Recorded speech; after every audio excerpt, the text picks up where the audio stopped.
is Nick and John and Rachel and EJ explaining photosynthesis. All right, so to begin with, there are electrons in photosystem 2, or in the chlorophyll, and those get excited when they absorb light. So those electrons start going through the electron transport chain, and so they need electrons to replace it. So 2 waters come in, or 2 H2Os come in, and then they split, and the oxygen is just a byproduct, so they diffuse, making the oxygen that we breathe. Okay. And when those bonds break, the 4 bonds that are broken create these 4 electrons. And then these, like in cellular respiration, charge these proteins to actually get these H ions, or protons, to come through. Because again, there's more over here, and naturally they want to go this way, so they need energy to get these pumped into here. So when those split, they create 4 electrons. I don't know if you said that. You said that?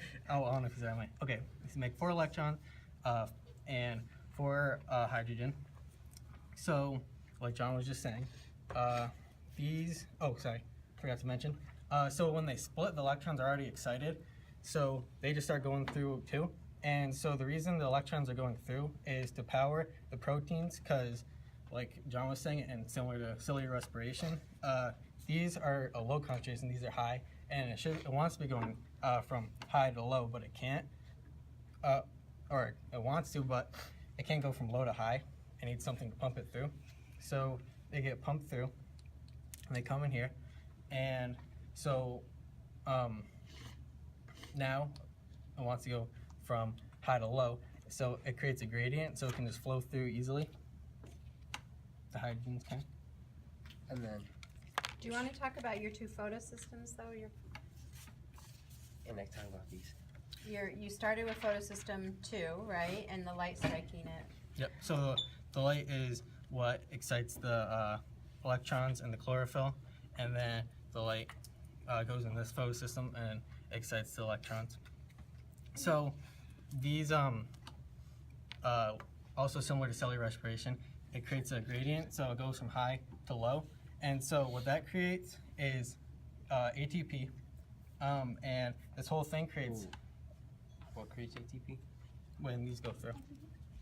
Well, okay. The ATP synthase. So when an electron leaves photosystem 2, it's transferred first to a small organic molecule, right here. then to a cytochrome complex. And then, so this I forgot to mention this in cellular respiration. These get put into here, and then this actually moves from here to here, which Okay. I meant to say in the last one, but I didn't. Okay.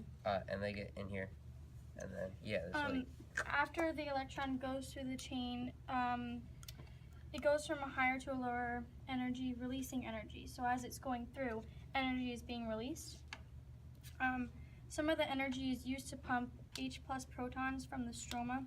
So like what he was saying before, that's outside the thylakoid into the thylakoid space, the interior. And then,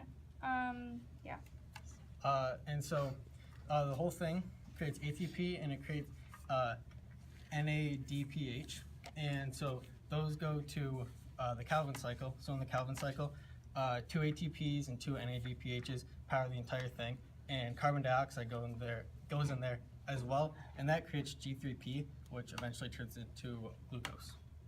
and like in cellular respiration, these H ions or protons coming through are the ones powering this to spin, which allows that pi phosphate inorganic phosphate, to attach to this ADP right here. making ATP. so basically to summarize, the effect that all these steps have is to convert light energy into chemical energy in the form of ATP and NADPH. The ATP and NADPH from the light independent reactions is used to make sugars in the Calvin cycle. So. Anything else?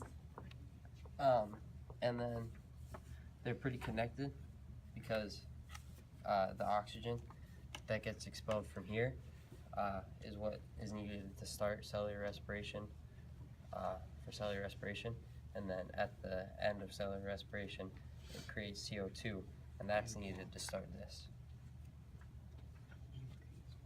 So they're And connected. water. Yeah. And it creates water. Yep. Yeah. Everything. Okay, good.